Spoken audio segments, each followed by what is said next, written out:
আমাদের একজন স্বাস্থ্যমন্ত্রী আছে বাংলাদেশের, চিনেন ওনাকে?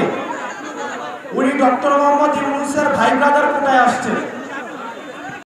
আপনি রাস্তায় বের হলে বাসে ট্রাকে চাপে ভরে মরবেন, আপনি লঞ্চে উঠলে ডুবে মরবেন, কনস্ট্রাকশনের বিল্ডিং এর পাশ দিয়ে উঠলে হাঁটলে ক্রেন চাপা পড়ে মরবেন, আপনার উপরে প্লেন ক্র্যাশ করলে আপনি মারা যাবেন।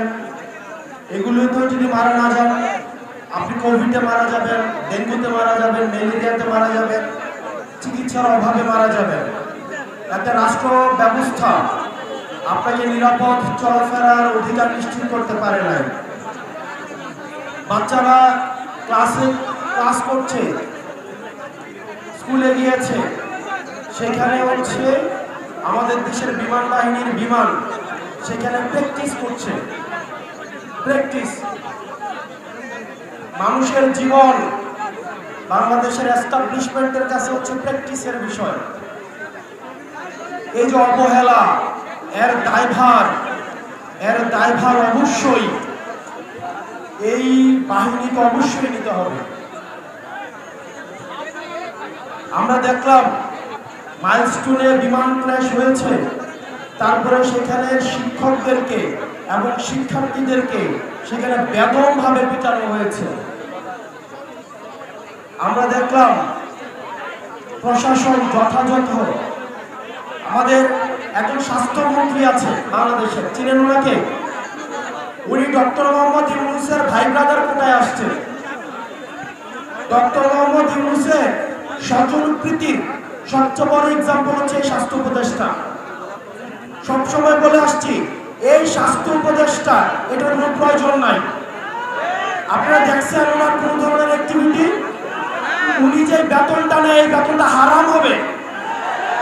উনি যে গাড়িটা চলে সরকারের টাকায়, এটা হচ্ছে জনগণের সাথে বেইমানি। এই স্বাস্থ্য উপদেষ্টা এটা কোনো কাজের না। উনি কিচ্ছু বুঝে না, উনি স্বাস্থ্য ব্যবস্থা বুঝে না, উনি চিকিৎসা বুঝে না, উনি ইনস্ট্রুমেন্টাল, ওনার কোনো নলেজ নাই। ওনার একমাত্র যোগ্যতা, উনি গ্রামীণ ব্যাংকে ছিল এবং ডক্টর মোহাম্মদ ইউনূসের খুব কাছের মানুষ, এটাই ওনার যোগ্যতা। এই স্বাস্থ্য উপদেষ্টা লইয়া আমরা কি করিব? এবং দুঃখজনক বিষয়, উনি নিজে চিকিৎসা করাইতে সিঙ্গাপুর যায়। উনি চিকিৎসা করাইতে নিজে সিঙ্গাপুর যায়। এখন আমরা বললে তো হচ্ছে বিরাট বেজার হয়, আমরা বললে রাগ হয়, রাগ। উনাকে নিয়ে একবার কথা বলছিলাম, এরপর উনি আর আমাদের সাথে কোনো যোগাযোগ করে না। এই স্বাস্থ্য উপদেষ্টার অনীতিবিলম্বে এই জনগণের যে টাকা পয়সা নিয়ে উনি বেতন দিছে, সেগুলো রাষ্ট্রকার কোষাগারে জমা দিয়ে ওনার অনীতিবিলম্বে পদত্যাগ করা উচিত।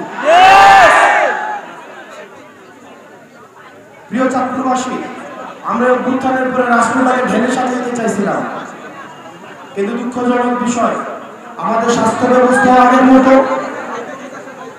আমাদের আইন শৃঙ্খলা ব্যবস্থাও আগের মতো। আপনি দেখবেন আমাদের দেশের সিভিলিয়ানরা কখনো হিরো হয় না, যার কারণে আমাদের এই যে মাহিরিন ম্যাডাম, যিনি এই মাইলস্টোন কলেজের 20 জন শিক্ষার্থীকে নিজে উনি উদ্ধার করেছেন, পরবর্তীতে উনি নিজের জীবন ওনার চলে গিয়েছে, উনি নিজে নিহত হয়েছেন। আমরা মাহিরিন ম্যাডামকে আমরা রাষ্ট্রীয়ভাবে আমরা যথাযথ মর্যাদা দিতে পারি নাই, এটা আমাদের ব্যর্থতা। এই সরকারের কাছে অনেক প্রত্যাশা ছিল, প্রত্যাশার পারও দিন দিন কমছে। দিন শেষে আপনাদের কাছে আহ্বান জানাবো, দলমত নির্বিশেষে আমাদেরকে ফেসিবাদের বিপক্ষে আমাদেরকে অবস্থান নিতে হবে। আপনারা গতকাল দেখছেন লাশের উপর দিয়ে এই আওয়ামী ফেসিবাদ আবার তারা হচ্ছে রাজনীতি করার চেষ্টা করেছে। আমরা ফেসিবাদ বিরোধী রাজনৈতিক দলগুলো সুতাহত, যারা বাংলাদেশকে ধারণ করে আমরা সুতাহত, কিন্তু আওয়ামী লীগ যদি ফেরার চেষ্টা করে তাহলে এই শক্তিতে পরিণত হয়ে এই আওয়ামী লীগের চ্যাপ্টারটা আমরা ক্লোজ করছি। ভবিষ্যতের উত্থানের যে কোনো সম্ভাবনাকে আমরা একটু নাই করে দেব।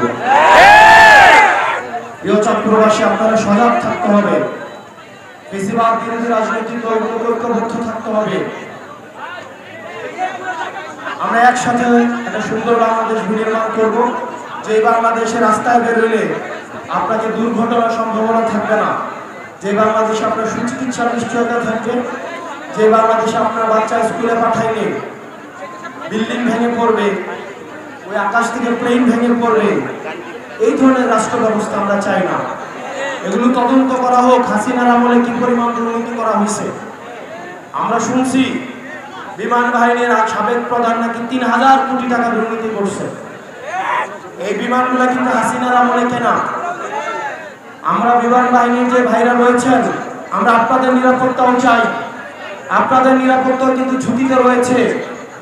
এইসব ইনস্ট্রুমেন্ট এগুলি কি সঠিক কিনা, ঝুঁকিমুক্ত কিনা, সেগুলো আপনাদের বিবেচনার সুযোগ আসছে। আপনারা সেগুলো বিবেচনা করুন, নিজেদের আবার পুনর্মূল্যায়ন করুন।